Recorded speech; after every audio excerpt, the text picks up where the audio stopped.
여보, 밥 좀 줘. 벌써 아침 9시야. 드라마만 보지 말고 어제 미역국에 북어 넣지 말랬지. 내가 소화 안 된다고 몇 번을 말해. 당신은 내 말을 도대체 뭘로 들어? 지금 내가 이 집의 시녀야? 30년 봉사도 지긋지긋해. 반찬은 냉장고에 꽉 찼으니 당신 손으로 스스로 꺼내 먹어. 네가 하는 일이 뭐가 있다고 시녀 타령이야? 당신이 집에서 놀고 먹지. 내가 밖에 나가서 뼈 빠지게 벌어다 주는 고마운 돈으로 편하게 사는 주제에 거파에 바람 들었네. 뼈 빠지게 번 돈. 당신이 실직했을 때 그 뼈는 어디 있었나요? 그때 당신이 푼 돈이라고 무시하던 그 150만 원이 없었으면 지금 이 아파트 대출 누가 갚았을 것 같아요? 당신이 할 일 내가 다 했어. 이 여자가 정말 나이 들어서 허파에 바람이 단단히 들더니 결국 이 지경이군. 요즘 외출이 잦더니 혹시 남자라도 생겼어. 집에서 놀면서 쓸데없는 생각만 해. 60이 넘어서 무슨 취직? 남자. 내가 왜 남자한테 의지해요? 내가 지금 나가는 건 돈을 벌러 나가는 거야.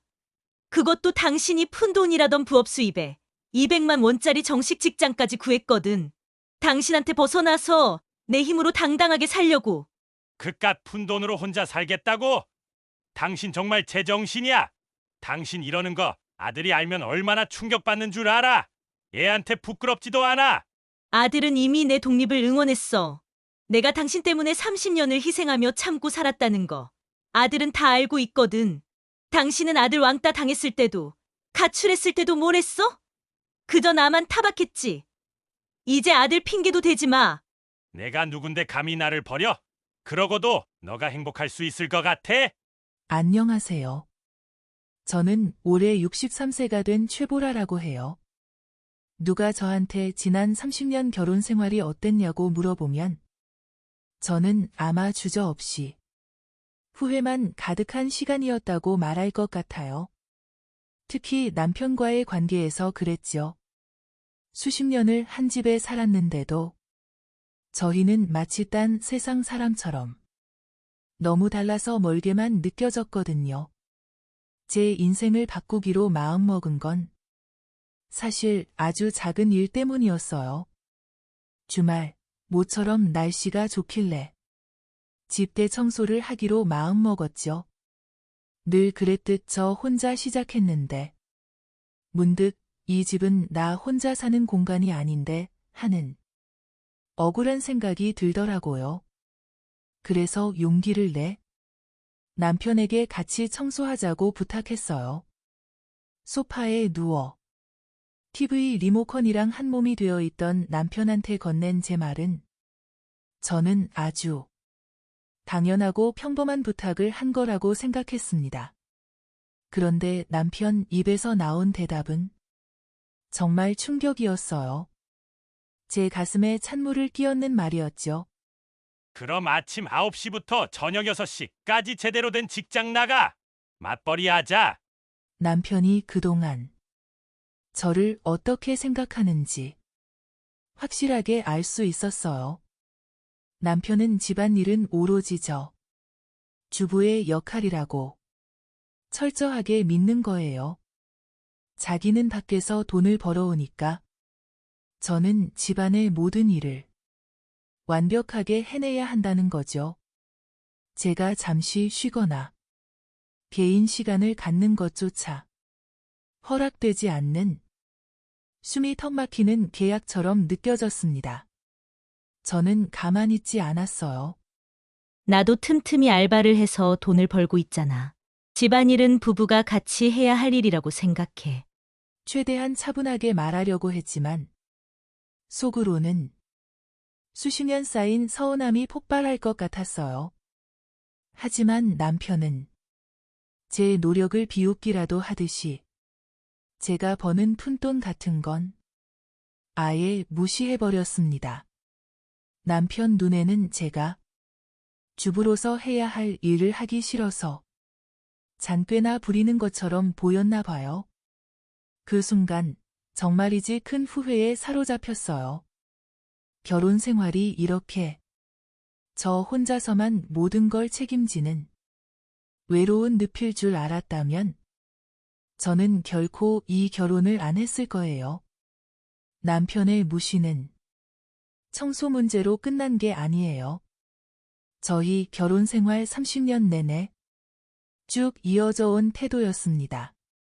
특히 아들이 힘들 때 저는 세상이 무너지는 듯 괴로웠는데 남편은 위로 대신 저를 향해 손가락질하고 잔소리만 해댔어요. 집에서 하는 게 뭐냐? 는 그의 비난은 제 자존심을 바닥까지 깎아내리는 독이나 마찬가지였죠. 너무 억울했지만 반박할 힘도 없어서 때로는 저 스스로도 내가 정말 형편없는 사람인가 하고 생각하게 만들었어요. 직장 생활을 하며 돈 벌어와라. 남편은 늘 이렇게 말했어요. 속으로는 억울하고 서운한 마음이 쌓여서 정말 마음의 병이 들 것 같았습니다. 저는 단 한 번도 가정 경제에 보탬이 되지 않은 적이 없었거든요. 알바든 부업이든 제 몫을 해왔는데도 남편은 늘 저를 집에서 빈둥거리는 사람 취급했어요. 문득 거울을 보니 예순을 훌쩍 넘긴 제 얼굴에 피로가 가득했어요. 앞으로 남은 삶이 얼마나 될지는 모르지만 이대로 남편의 무시 속에서 살다가는 정말 우울해서 못 견딜 것 같았습니다. 100만 원이라도 좋으니 그 돈을 벌어서 남편 없이 혼자 살 수만 있다면 몸도 마음도 훨씬 편하고 행복할 것 같다는 간절한 생각이 들었어요. 저희 아들은 이미 다 커서 20대 후반. 독립해서 직장 생활을 하고 있습니다. 다행히 아들과는 사이가 좋으니 제가 혼자 산다고 해도 완전히 고립되진 않을 거라는 작은 위안이 있었습니다. 하지만 남편은 돈 버는 것 외에는 정말 아무것도 할 줄 모르는 사람이었죠. 제가 이런 남편을 30년간 참고 살았던 이유가 바로 아들 때문이었습니다. 젊었을 때 제가 경제적으로 여유가 있었다면 진작 이혼했을지 모르지만 아들에게만큼은 평범한 가정을 지켜주고 싶다는 생각 하나로 모든 것을 참고 견뎌냈습니다. 이제 아들이 독립했으니 제가 이 결혼 생활을 억지로 끌고 갈 이유가 사라졌다는 생각이 저를 강하게 이끌었습니다. 남편은 과거 제가 직장을 다닐 때도 애 키우기도 힘든데 어떻게 일까지 하냐며 맞벌이에 대해 못마땅해했지만 사실 그 이면에는 자기 편하자고 하는 이기심이 깔려 있다는 것을 이제는 너무나 잘 알고 있습니다. 남편한테 저는 그냥 월급 없는 가정부 그 이상도 이하도 아니었죠. 이제 이 지루하고 고통스러운 고생을 끝내야 할 때가 된 것 같아요. 이것이 63세 주부 최보라의 독립을 향한 첫 번째 다짐이었습니다. 저는 그날 이후로 제 인생의 새로운 챕터를 아주 조용히 준비하기 시작했어요. 30년간 억눌렸던 삶의 무게를 이제 막 덜어내기 시작한 거죠.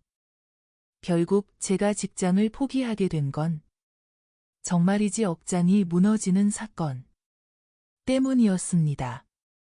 아들이 초등학교 때 친구들에게 왕따를 당하기 시작했어요. 아이가 힘들어하는 모습을 보니 세상이 무너지는 것 같았죠. 그런데 남편의 반응은 저를 더 힘들게 만들었어요. 남편은 아들을 안아주기는커녕 아들이 친구들한테 잘 안 해서 그런 것이라며 아들 탓을 하는 겁니다. 그러면서 친구들이랑 잘 지내라는 말도 안 되는 조언을 던졌어요.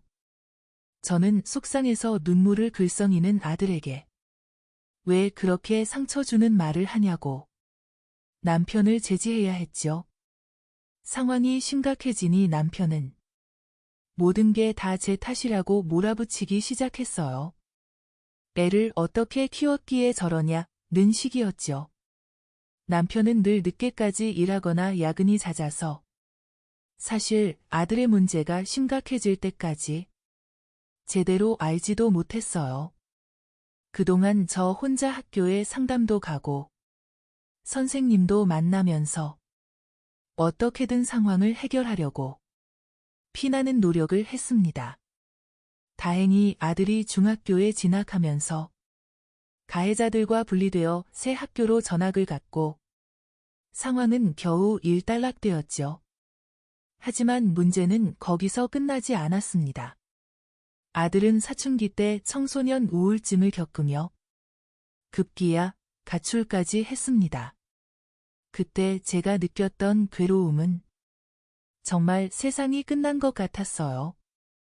아이를 찾아 헤매던 그 밤들은 지금 생각해도 눈물이 납니다.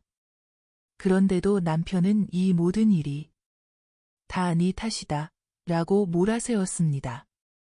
자기는 밖에서 돈을 벌어오니 모든 책임은 집에 있는 저에게 있다는 식이었죠. 그때 남편은 저에게 직장을 그만두라고 당연한 듯이 명령했습니다. 제가 반박하려고 하자 남편은 내가 나보다 돈 적게 번다. 여자는 어차피 한계가 있다. 는 식으로 제 말을 싹둑 잘라버렸어요. 제가 직장 생활을 포기하지 못하는 걸 알면서도 말이죠. 가장 결정적이고 저를 무너뜨린 한마디는 애랑 교감이 안 된다. 는 말이었습니다. 아이가 이렇게 힘든데 엄마로서 직장이나 다니면서 애를 돌보지 않는다는 비난이었죠. 그 말이 저에게는 너무 큰 상처가 되어서 결국 눈물을 머금고 직장을 그만둘 수밖에 없었습니다. 제가 그렇게 소중하게 여겼던 직장을 아이를 핑계 삼아 포기하게 만든 남편이 너무나 원망스러웠습니다. 직장을 그만둔 후 저는 오로지 아들에게만 매달렸습니다. 아들과 다시 평범하게 대화하기 위해, 잃어버렸던 신뢰를 회복하기 위해 정말 피나는 노력을 했습니다. 다행히 아들도 제 진심을 알아주었고 저희 모자 관계는 조금씩 다시 좋아지기 시작했어요. 그런데 남편과의 관계는 아들 문제와 상관없이 점점 더 악화되기만 했습니다. 남편은 직장 외에는 정말 집에서 아무것도 하지 않는 사람이었죠. 제가 집안일을 완벽하게 처리하니 남편은 그게 그렇게 편했나 봅니다. 모든 가정의 일에서 아예 손을 떼고 제가 당연히 다 해줘야 하는 일꾼처럼 저를 대하기 시작했어요. 집에 하루 종일 저만 있으니 남편의 잔소리는 더 심해졌습니다. 소파에 앉아 핸드폰만 보면서 드라마만 보지 말고 할 일 제대로 해라. 아침에는 소화 잘 되는 음식 좀 해라. 며 트집을 잡기 일쑤였죠. 미역국에 북어가 들어갔다고 고래고래 소리를 지를 때는 정말 화가 머리끝까지 났습니다. 남편은 심지어 집에만 있는 당신이 발전이 없으면 안 된다며 집에서 놀면 뭐 하냐고 저를 비난했습니다. 제가 당신 눈에 제가 논 적이 있냐고 반박하자 잠시 입을 다물긴 했지만 남편의 말과 달리 저는 단 하루도 집에서 놀고 먹어 본 적이 없었거든요. 남편은 제가 직장을 포기하고 집에 있는 순간부터 저를 쉬운 여자, 돈 안 되는 사람으로 여기기 시작한 것 같습니다. 이 결혼 생활은 점점 더 저에게 무거운 짐이 되어가고 있었습니다. 저는 그저 남편의 편리한 부속품으로 취급당하는 기분이었습니다. 제가 직장을 포기하고 집에 들어앉게 된 지 딱 3년쯤 되었을 때였을까요? 예상치 못한 일이 터졌습니다. 바로 남편이 실직을 한 거예요. 정말 청천벽력 같았죠. 게다가 그때가 마침 아들 대학 등록금을 내야 할 때라서 저희 집은 그야말로 발등에 불이 떨어진 상황이었습니다. 남편은 서둘러 다른 회사를 구하긴 했지만 예전만큼 연봉이 높지 않았어요. 밖에서 스트레스를 잔뜩 받고 오면 그걸 풀 곳이 없으니 저에게 짜증을 내기 시작했습니다. 부부싸움이 잦아지고 집안 분위기는 하루도 편할 날이 없었죠. 당장 급한 건 아파트 대출 상환금이었습니다. 남편이 벌어오는 돈만으로는 감당이 안 될 것 같았어요. 저는 더 이상 손 놓고 있을 수만은 없었습니다.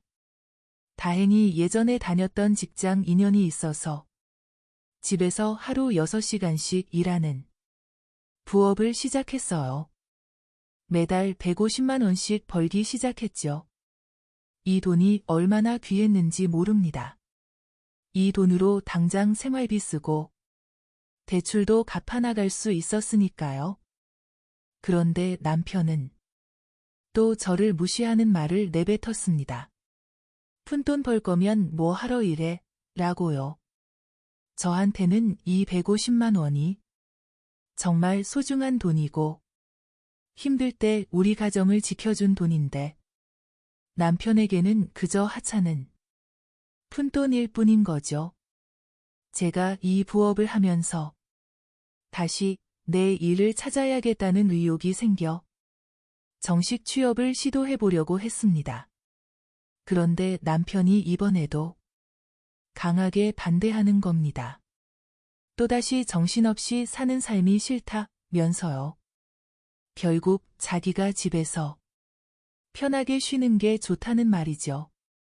남편은 늘 자신이 처자식을 먹여 살리고 편히 살게 해준다고 생각하며 뿌듯해했어요.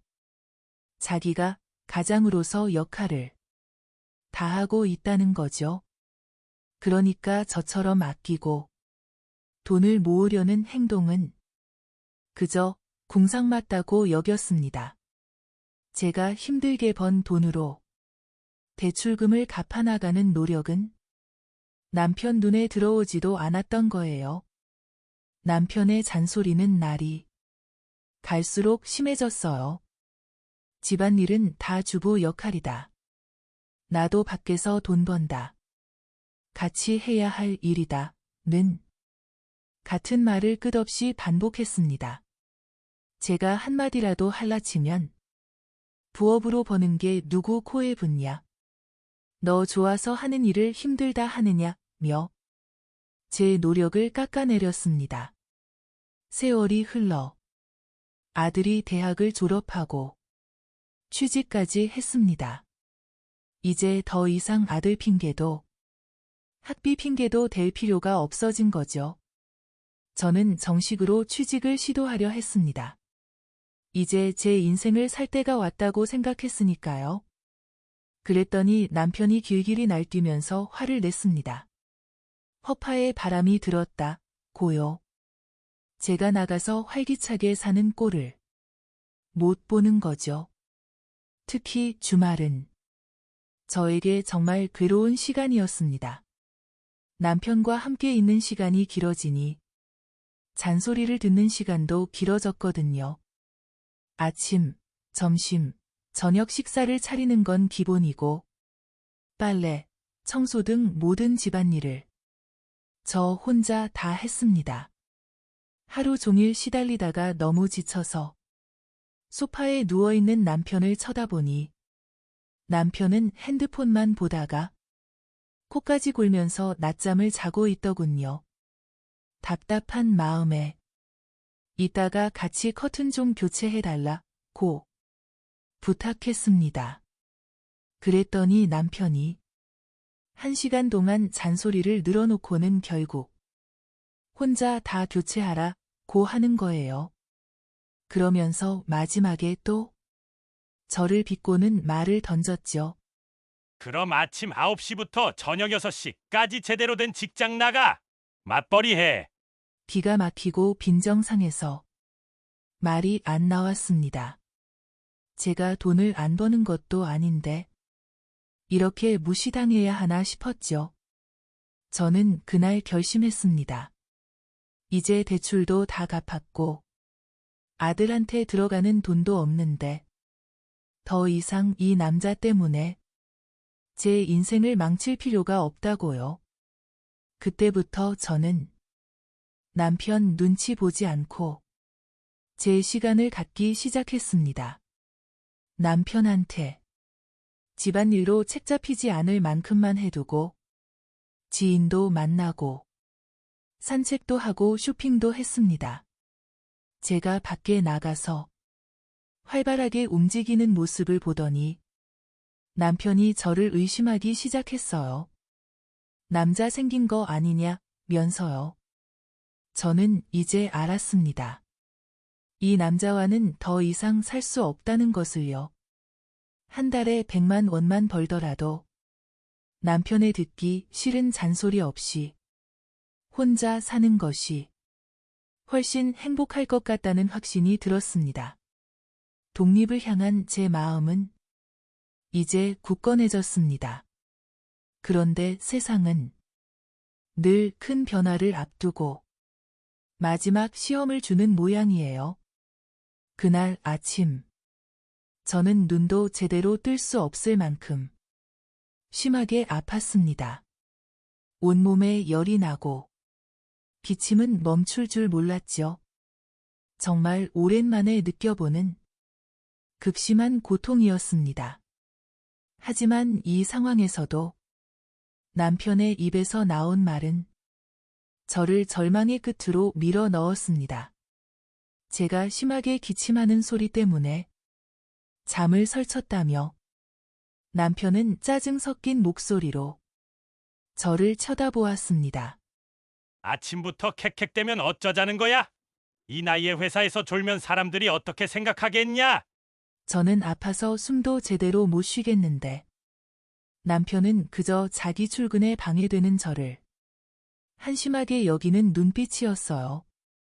제 고통은 남편의 짜증거리에 불과했던 거죠. 저는 아파서 누워있는데도 남편은 밥을 요구했습니다. 아침은 차려줘야 될 거 아니냐? 기가 막혔습니다. 지난 30년간 밥 한 번 제대로 얻어먹지 못한 사람처럼 아파서 누워있는 아내에게 밥상을 차려내라는 말이 어떻게 저렇게 쉽게 나올 수 있을까요? 저는 겨우 힘을 내서 말했어요. 나 너무 아프니까 당신이 알아서 반찬 꺼내 먹어요. 남편은 제가 고작 그 말 한마디를 한 것도 불만인 듯 투덜거리며 주방으로 향했습니다. 누워있는 저에게 약은커녕 따뜻한 물 한 잔도 챙겨주지 않았습니다. 그때 깨달았습니다. 이 남자는 저를 아내로, 사람으로 대하는 것이 아니라 자기 삶을 유지하는 데 필요한 기계쯤으로 여긴다는 것을요. 저는 이제 단 1분 1초도 이 남자와 한 공간에 머무르고 싶지 않았습니다. 다음 날 저는 끙끙 앓던 몸을 이끌고 병원에 다녀왔습니다. 약을 먹고 나니 기운이 조금씩 돌아왔죠. 회복되자마자 제가 제일 먼저 한 일은 구직 활동이었습니다. 더 이상 부엌 같은 푼돈에 의지해서는 안 되겠다는 생각이 들었어요. 정식으로 직장에 취업해서 당당하게 혼자 살 자금을 마련해야 했습니다. 계산을 해보니 한 달에 200만 원만 벌면 남편 없이 혼자 사는데 아무 지장이 없겠더라고요. 63세의 나이에 200만 원 정도는 벌 수 있을까? 잠시 망설이기도 했지만 지난 세월 남편에게 들었던 무시와 타박이 저에게는 가장 강력한 동기부여였습니다. 며칠 후 저는 면접을 보고 왔습니다. 그리고 기적처럼 정식 직장에 취업하게 되었죠. 출근 날짜를 확정 짓고 집에 돌아왔을 때 저는 더 이상 남편에게 굴복할 필요가 없다는 것을 깨달았습니다. 집에서 소파에 누워있는 남편을 마주보니 지난 30년간 제 발목을 잡고 제 삶을 갉아먹었던 모든 순간들이 스쳐 지나갔습니다. 남편이 또 무슨 잔소리를 하려던 참이었는지 입을 열려는 순간 제가 먼저 남편의 말을 막았습니다. 제 목소리는 떨리지 않았고 30년 만에 처음으로 단단하고 확신에 차 있었습니다. 나 제대로 된 회사에 취직했어. 이제 한 달에 200만 원 정도는 벌게 됐어. 남편은 황당하다는 듯 저를 쳐다보았습니다. 그리고 당연하다는 듯이 제 노력을 깎아내리려고 했죠. 하지만 저는 남편이 비난의 말을 꺼내기도 전에 제가 준비한 가장 결정적인 말을 던졌습니다. 당신이 자꾸 네가 나가서 돈 벌어 와라고 했잖아. 당신 말대로 나가서 돈 벌게. 그리고 그 돈 벌어서 당신한테서 독립할 거야. 순간 집안의 정적이 흘렀습니다. 남편의 얼굴이 일그러지며 화를 내려는 기색이 역력했지만 저는 이미 멈출 수 없었습니다. 30년간 제 안에 쌓아왔던 모든 감정이 터져 나왔습니다. 말 나온 김에 나도 이제 내 삶을 찾아가야겠어. 당신 어깨 위에 있는 아내라는 짐 좀 내려줄게. 당신도 당신이 알아서 살아. 남편은 화가 머리끝까지 난 듯 돈 버는 게 쉬운 줄 아느냐. 허파에 바람이 들더니 결국 바람이 났다며 말도 안 되는 비난을 퍼부었습니다. 하지만 저는 더 이상 변명하지 않았습니다. 변명할 가치도 없다고 생각했어요. 저는 남편의 말을 무시한 채 그날 모든 대화를 중단했습니다. 그리고 저는 그날 바로 짐을 싸서 나왔습니다. 사실 짐이라고 할 것도 없었어요. 제 옷가지와 통장, 몇 가지 개인 물품이 전부였습니다. 이혼을 마음먹고 나니 남편과 같은 공간에 단 1분도 더 머무르고 싶지 않았습니다.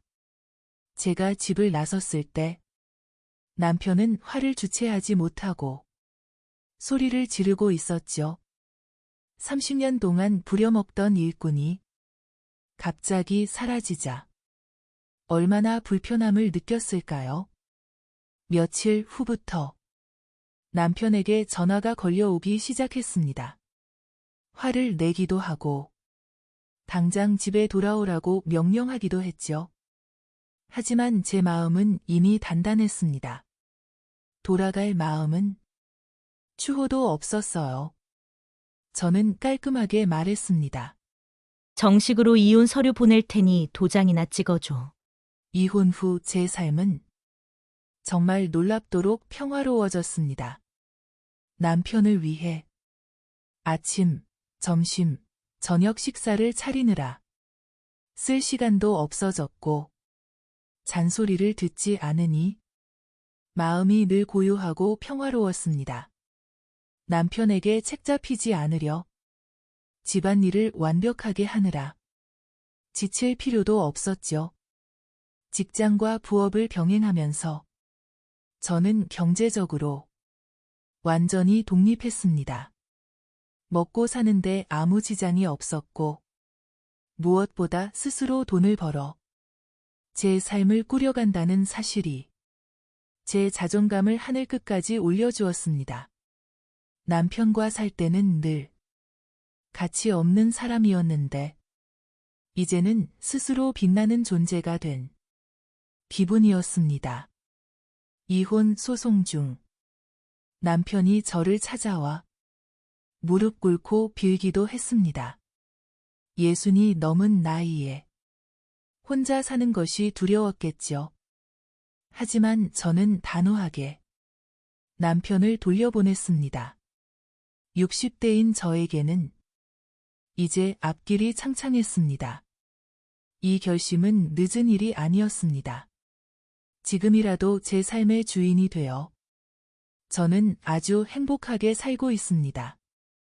저와 같은 고민이 있는 분이 있으시다면 얼른 도전해 보시기 바랍니다. 오늘 사연도 재미있게 들으셨다면 구독과 좋아요 부탁드릴게요.